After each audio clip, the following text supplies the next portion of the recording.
diz a palavra do Senhor, desafiadora, uma palavra desafiadora, assim como também foi a de Abacuque, né? Em tudo dai graças, porque esta é a vontade de Deus em Cristo Jesus, para convosco. Mais uma palavra de oração. Senhor, nós queremos te louvar e entregar o nosso coração, a nossa vida, esse momento também do culto especial da tua palavra, que é viva, que é eficaz e que não voltará vazia nessa noite. Que o Senhor venha ministrar o nosso coração poderosamente, que essa palavra, Deus, encontre no nosso coração uma terra fértil, e que venhamos a produzir a 30, a 60, a 100 por um, para que o teu nome seja glorificado, para que o teu reino avance, e para que de fato o nosso coração seja quebrantado, convertido, transformado, moldado. Só o Senhor pode quebrar a religiosidade, a indiferença, Deus, toda a intenção maligna, Senhor, e roubar essa palavra do nosso coração também nessa noite, em nome do Senhor Jesus. Amém, amém. E amém. Só o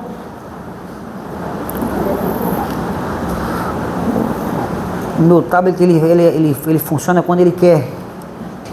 Ele falou assim, se não quiser, que ele não quer, se quiser assim, queira, se não quiser. Só um pouquinho, meus irmãos, só para a gente abrir aqui.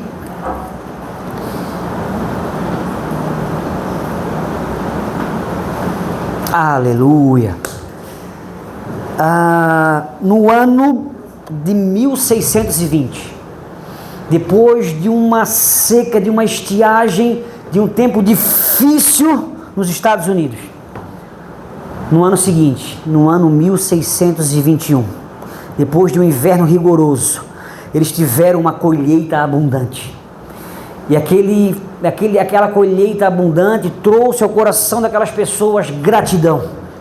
Elas foram gratas a Deus pela misericórdia de um ano anterior difícil, né, espremido de dificuldades. Agora uma colheita maravilhosa, e eles, né, comemoraram, festejaram e continuaram a fazer esse agradecimento, essa festa, essa alegria, né, comemorando a colheita. E o que acontece até os dias de hoje, conhecido como Dia de Ação de Graças, comemorado sempre na última quinta-feira de novembro. Então, ser grato a Deus pelas bênçãos recebidas é um privilégio e também um dever de cada cristão também. Aquilo que Ele fez por nós. Então, trazer um coração grato, ser grato a Deus por aquilo que foi feito por nós, é o cerne da vida do cristão, porque tudo, né, que diz respeito à salvação foi nos dado gratuitamente, de um Deus que nos olha caído, perdido, e pela sua misericórdia nos chama, nos lava, e agora nós passamos a ser filhos de Deus. Que bênção maravilhosa! E não tem um outro sentimento no coração daquele que foi alcançado por essa graça, e não ser um coração grato, né? Ser grato a Deus por tudo aquilo que Ele fez. Então, a gratidão deve estar sempre no coração do Filho de Deus. E eu queria conversar com vocês nessa noite sobre em tudo dai graças. Vamos apanhar comigo? Vamos apanhar do texto juntos? Porque eu confesso para vocês que é desafiador. Dar graças em toda e qualquer situação é desafiador, porém é o propósito de Deus para cada um de nós. Que possamos crescer em direção a esse coração, e que por mais que nessa noite não seja a nossa realidade, mas que seja um anseio do nosso coração. Senhor, eu quero ter esse coração, Senhor. Eu quero de fato agradecer ao Senhor e enxergar a tua mão em toda e qualquer situação da minha vida. Então, no versículo 12 ao versículo 22, Paulo ele faz um resumo das virtudes cristãs. São frases curtas, mas que trazem fundamentos, trazem a base para uma vida cristã bem-sucedida. São instruções valiosas que fazem sentido, sabe o quê? Para aqueles que conheceram a Cristo. Então, uma coisa, para nós protestantes reformados, que cremos no sola Escritura, olha o que a Escritura Sagrada nos diz, do versículo 12 em diante, ele vem trabalhando isso, essa saudação final, por assim dizer. Onde é que está aqui, Jesus? Espera aí. Aqui, perdão. Olha só, a partir do versículo 12, eu quero ler com vocês aqui, e depois a gente vai dar uma pincelada do 19 ao 21, que a gente crê que é só a Escritura. Então eu preciso estar de acordo com aquilo que as Escrituras nos dizem, não é verdade? Amém? Agora vos rogamos, irmãos, que aceiteis com apreço os que trabalham entre vós, os que vos presidem no Senhor e vos admoestam, e que tenhais com amor e máxima consideração por causa do trabalho que realizam. Vivei em paz uns com os outros. Exorto-vos também, irmãos, que admoesteis os insubmissos, consolais os desanimados, ampareis os fracos e sejais longânimos para com todos. Evitai que alguém retribua a outro em mal por mal. Pelo contrário, segui sempre o bem entre vós e para com todos. Regozijai-vos sempre. Orai sem cessar. O que a gente leu, em tudo dai graças, porque esta é a vontade de Deus em Cristo Jesus para convosco. 19. Não apagueis o Espírito, não desprezeis as profecias, julgai todas as coisas, retende o que é bom. Esse texto é desafiador, Mateus. Então nós não podemos desprezar aquilo que Deus ainda fala. Não creio em algo genérico, algo que as pessoas dizem, essa luta, essa dificuldade, essa enfermidade. Meus irmãos, de verdade, quem tem 40 anos ou mais, quem aqui que não tem enfermidade, gente? Quem aqui que não tem uma dor? Alguém já falou, se você que tem 40 anos ou mais, se você acordar pela manhã, colocar a mão em você no joelho, na coluna, e não tiver dor nenhuma, você foi arrebatado ao terceiro céus. Estás morto e não sabes.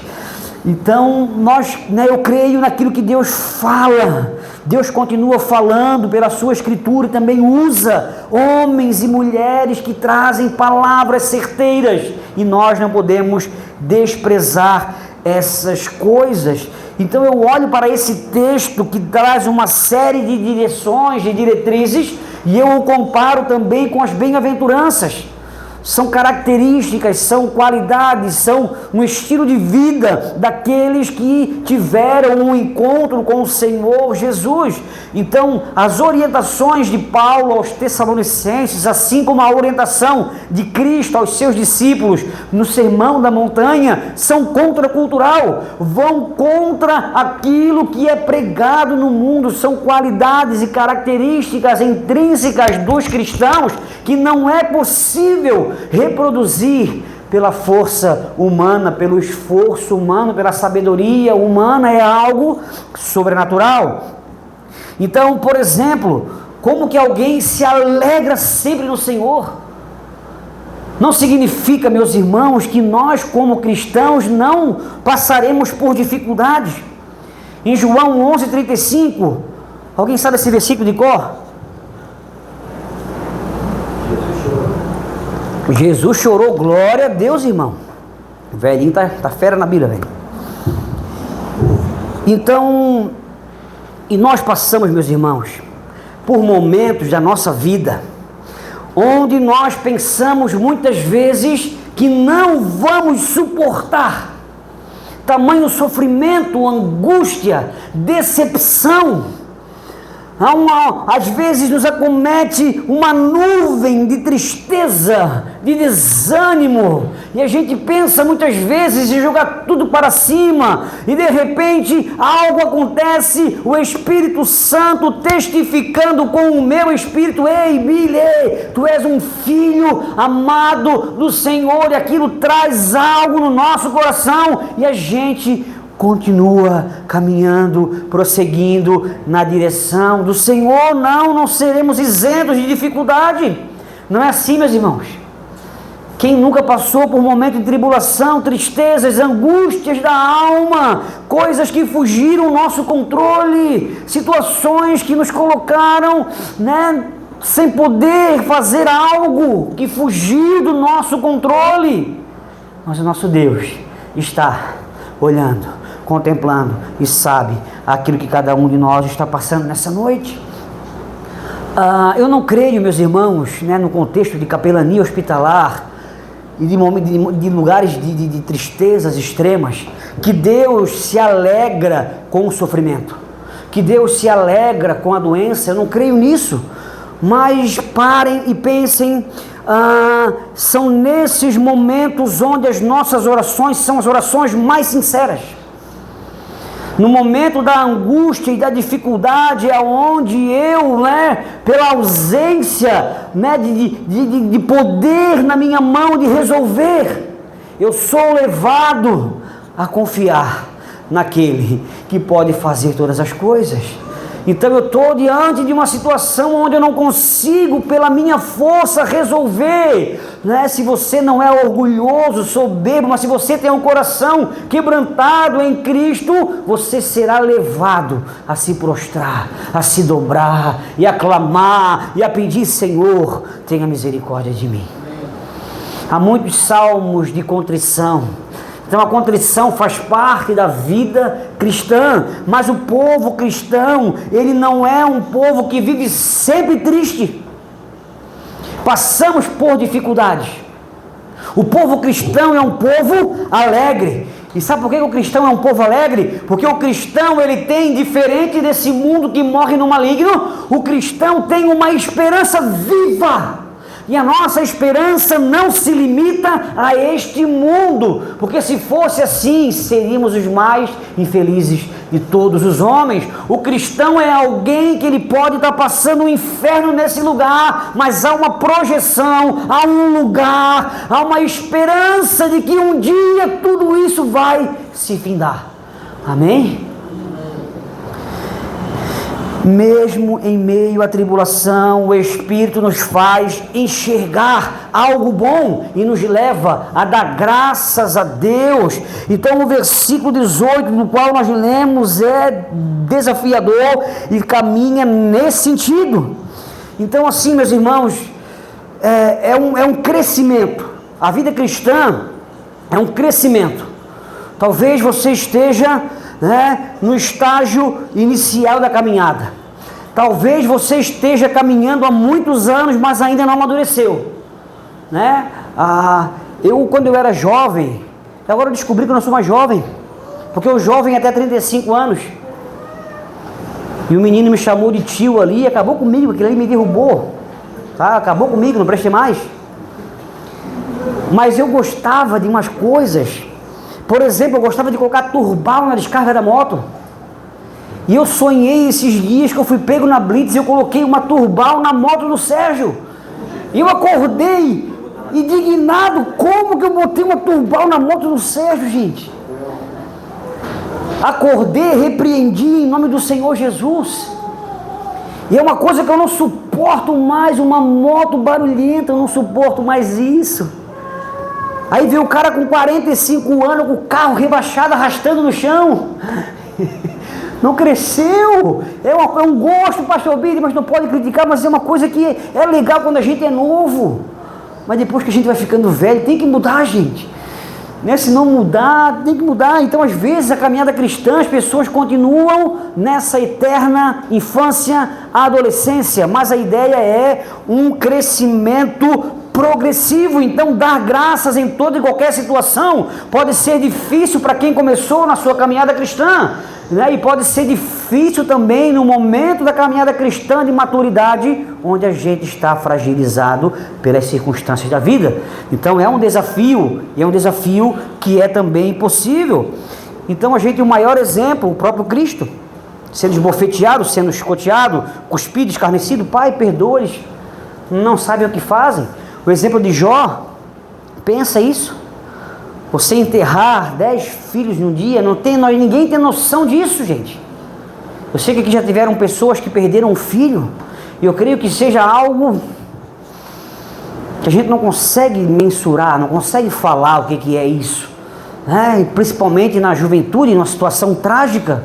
Agora você perde todas as coisas, todos os seus bens materiais, os seus 10 filhos, e você agora está ali, né, sendo objeto de escárnio, todo dolorido, cheio de pereba, né? A Lili falou uma palavra que eu fazia um cara de tempo que eu não ouvia, uma palavra bonita, né, muito usada antigamente, pustema. Olha, gente, eu assim, meu Deus, quanto tempo que eu não ouvo a palavra pustema, né?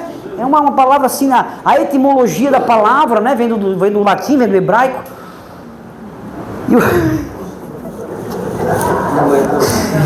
E você, né, tá todo empustemado ali. E aí o que ele fala? Deus me deu, Deus me tirou, bendito seja o nome do nosso Senhor. Eu creio que essa pustema vai ficar na cabeça de vocês por uns 3 meses. A palavra vai embora rapidinho. Então o cristão, ele é alguém que ele consegue, meus irmãos, enxergar a mão de Deus em meio ao caos. Porque o cristão não é alguém que vive do acaso. O cristão não tem essa questão de sorte ou azar. Passei embaixo da escada, né, eu vi um gato preto. Tudo isso é crendice. Só não deixe o chinelo virado. Isso é perigoso, tá? Meus irmãos, tem um hino da harpa cristã, que foi escrito numa situação muito adversa. Então o autor, ele perdeu, eu creio que alguns conhecem essa história. O autor, ele perdeu 4 filhas no naufrágio. Eles eram de Chicago, iam fazer uma viagem de navio para a Europa. O pai ficou em Chicago resolvendo algumas questões, advogado, colocou a esposa, as 4 filhas do navio, mandou elas na frente, e depois de resolver os problemas ele ia encontrá-las nesse passeio de família. E o barco acabou afundando. E as 4 filhas dele morreram. Ela mandou um telegrama: fiquei eu só sobrou a esposa.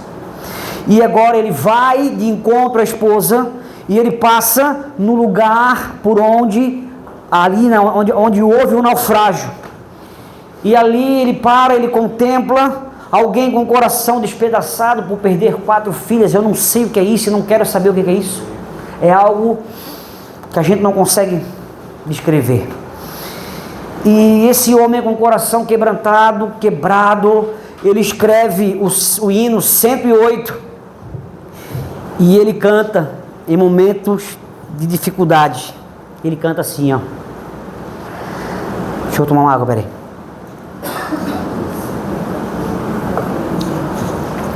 Quem sabe canta comigo, tá? Se paz a mais doce me deres gozar, se dor a mais forte sofrer, ó seja o que for, tu me fazes saber que feliz com Jesus sempre sou feliz com Jesus, sou feliz com Jesus, meu Senhor. Sabe o que é isso, irmãos? Eu sei que alguém já conheceu essa história, mas é isso que o texto está falando. E eu sei que isso não é algo de alguém que está desesperado, é de alguém que sabe que a vida dele está no controle de Deus, sabe que todas as coisas cooperam para ele, para o bem dele.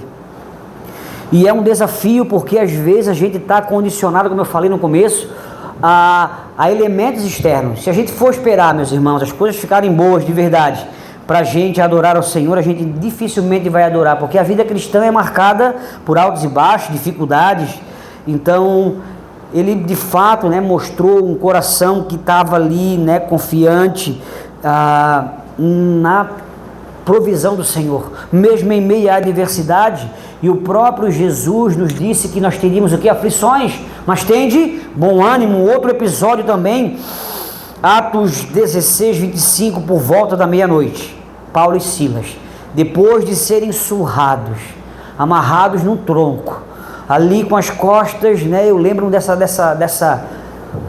lembro assim, uma vez o meu pai pegou, né, isso vai ser cortado, não posso falar isso, bateu nas minhas costas com uma corrente de cachorro, né, uma história triste, dramática, né, que eu lembro até hoje, e a gente faz aquela dancinha, né, ninguém já ganhou assim, né, pegando aquela gordurinha das costas assim.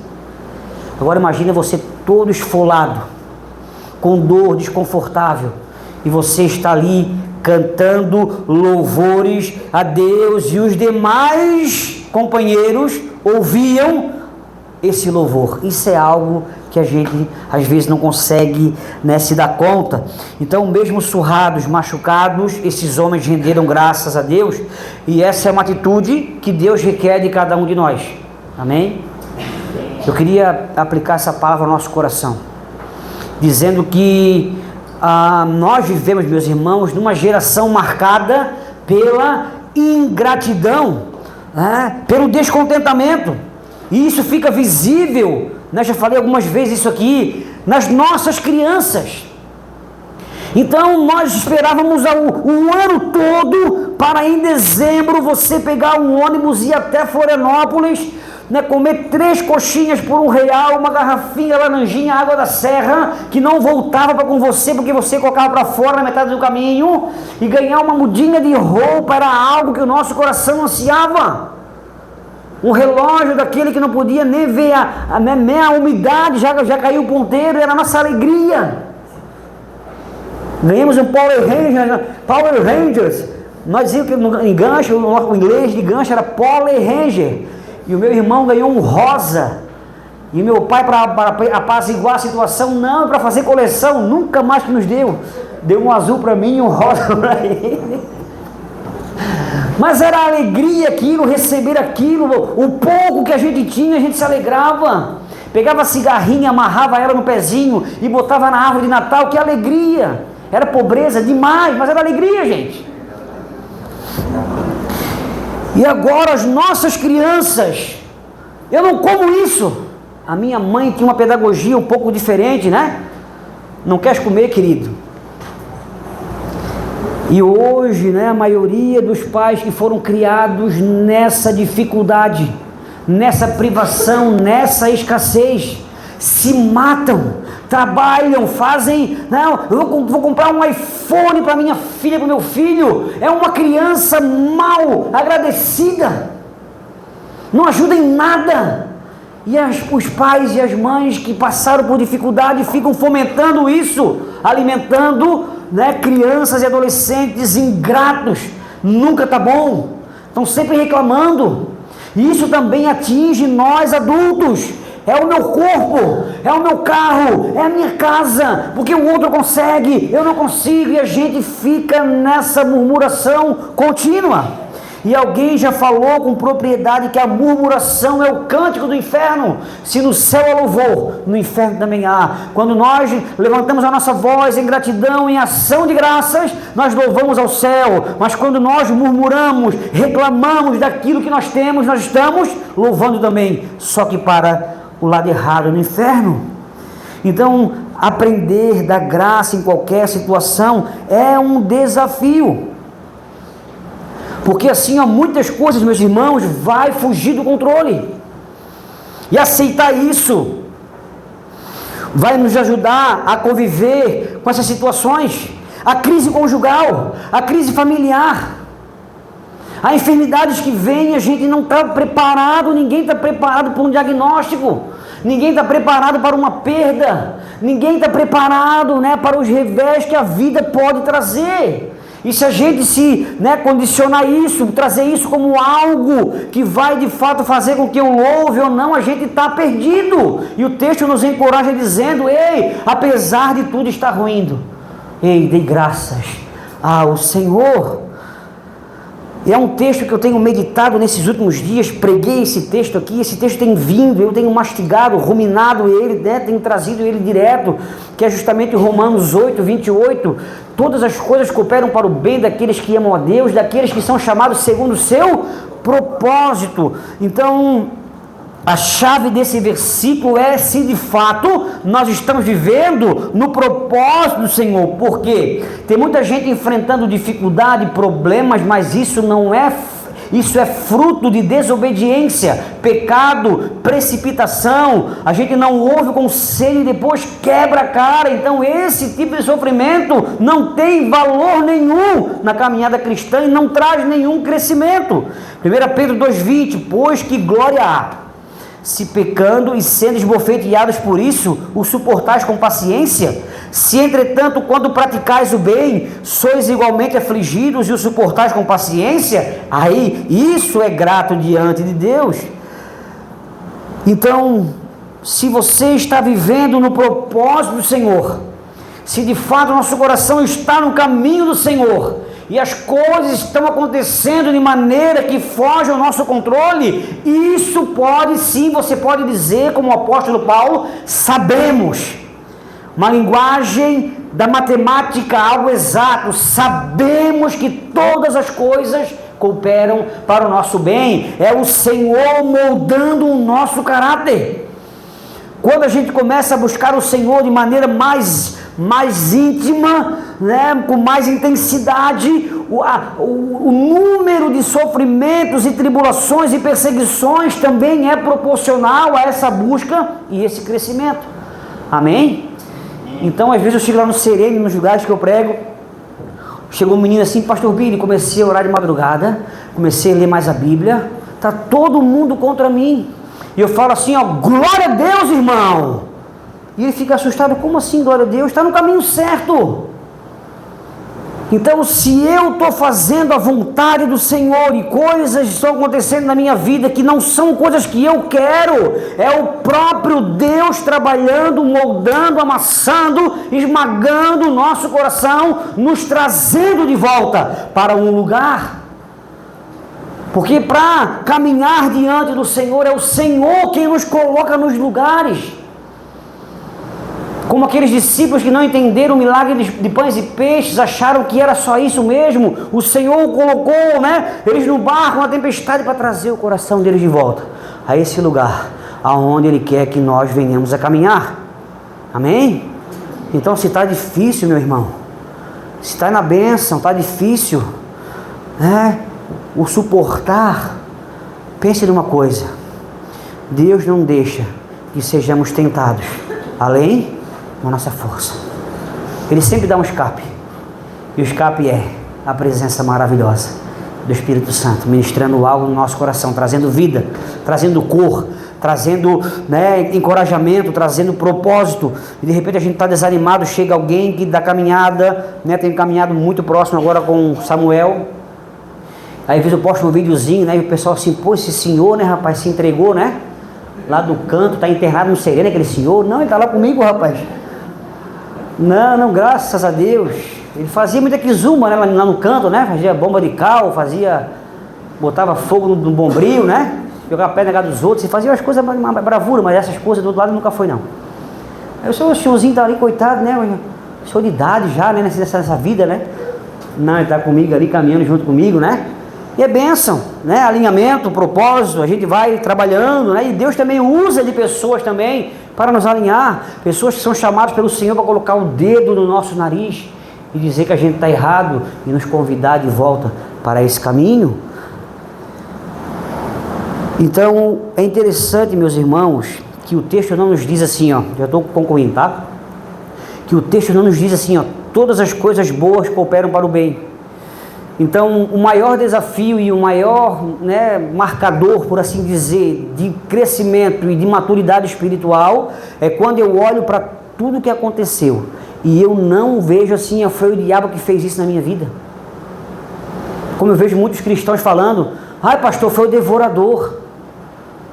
Se você está em Cristo, o maligno não lhe toca. Amém?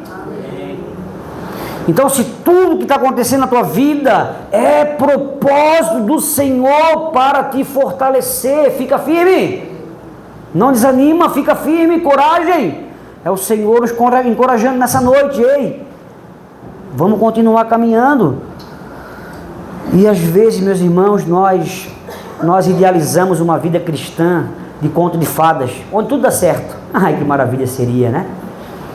Tudo deu certo. Agora, pastor, é só vitória. Teologia maligna, satânica, que vem direto do inferno. Se acontece, é porque o pastor teve fé. E se não aconteceu, é porque você não teve fé. Então a minha oração nessa noite, meus irmãos, é para que o Senhor nos dê esse coração que se alegra sabendo que Deus está no controle da nossa vida. Ele está no controle do nosso barco, independente das tempestades.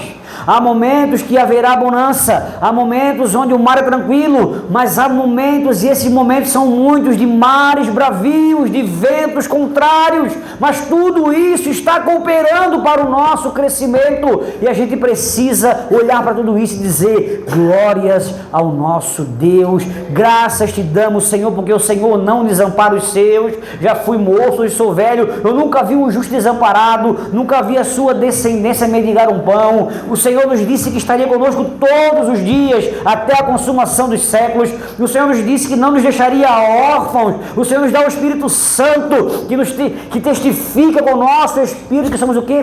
Filhos amados do Senhor. E essa palavra, alcance o nosso coração nessa noite. Então, quando nós começamos a murmurar, meus irmãos, é como se nós estivéssemos dizendo, por mais que seja indiretamente, tudo que eu tenho, tudo que o Senhor me deu, não presta para nada. Ah, o fulano ali, E eu já falei isso aqui algumas vezes. Se a gente pautar, meus irmãos, a nossa vida na vida de Instagram, a gente está perdido. Há muita fachada. Há casais perfeitos na internet que não se suportam, que a casa é um caos, que a casa é um inferno, e você tem um lar abençoado, você não tem muitas condições financeiras, mas tem a sua esposa que é uma guerreira, que te atura. Ninguém te atura, tua esposa te atura. Louve ao Senhor pela tua mulher. Os teus filhos, por mais desobedientes que sejam, são teus filhos. Orem por eles. Não existe filho perfeito. Todos nós passamos por dificuldades. Todos nós temos os nossos problemas, fraquezas. Pare de ficar querendo inventar coisa, de querer se pautar e se basear e se comparar com essas pessoas do mundo. Bênção do trabalho, bênção da família, saúde, tudo isso o Senhor tem nos dado. E sabe o que me entristece, meus irmãos? É que muitos que receberam bênçãos do Senhor, são abençoados, não contribuem com R$1 na causa do Senhor. Muitos que foram alcançados pelo Senhor, não dispõem de um dia para estar na casa dele. O mínimo que a gente pode fazer, as pessoas não fazem. Há muitas pessoas gastando a sua vida verdadeiramente para levar o Evangelho, sem aplausos, sem holofotes. Ninguém está vendo. Que Deus nos dê esse coração, irmãos. Há um louvor que fala, por Ele que eu estou gastando a minha vida. Mas se eu não consigo olhar para o outro com um olhar de compaixão, se eu não consigo abençoar alguém com aquilo que o Senhor tem me abençoado, eu não entendi nada do Evangelho.